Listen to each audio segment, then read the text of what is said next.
Son prix a bondi à la hausse immédiatement. Le WTI par exemple est à 85 $ le baril, depuis le début du conflit, voilà, c'est plus 25%. Le Brent pareil, c'est 90 $ le baril. Alors, pour ceux qui ne sauraient pas la différence entre WTI et Brent, qui ont fait la même chose au fond, c'est du pétrole, la différence elle vient de l'origine. Le WTI pour West Texas Intermediate, c'est le principal benchmark du pétrole américain.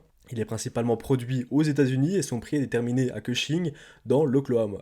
Tandis que le Brent, lui, est un pétrole originaire de la mer du Nord. Il sert de référence de prix pour environ 2 tiers du pétrole mondial, et en moyenne, le Brent est généralement un peu plus cher que le WTI. Pas toujours été le cas, le pétrole américain est même considéré comme plus qualitatif, il serait plus facile à raffiner. En fait, cette différence de prix qui fait que le Brent est plus cher en moyenne que le WTI, il vient des années 2010, avec l'essor du pétrole de schiste aux États-Unis. Avant 2010, la production américaine diminuait année après année. On voit que c'était en chute libre depuis le pic qui était autour des années 80.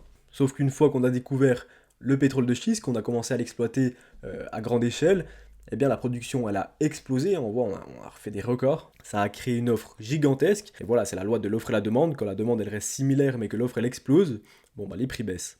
En tout cas ce qu'on voit c'est qu'on est dans une période où il y a de beaux trades à faire sur le pétrole, c'est une période de grande volatilité, le risque il augmente mais le potentiel de gain aussi. Donc comment faire, comment s'exposer correctement au pétrole voilà, pour profiter de potentiels mouvements futurs. Alors plusieurs options sont possibles pour s'exposer au prix du pétrole, il y a l'exposition directe et l'exposition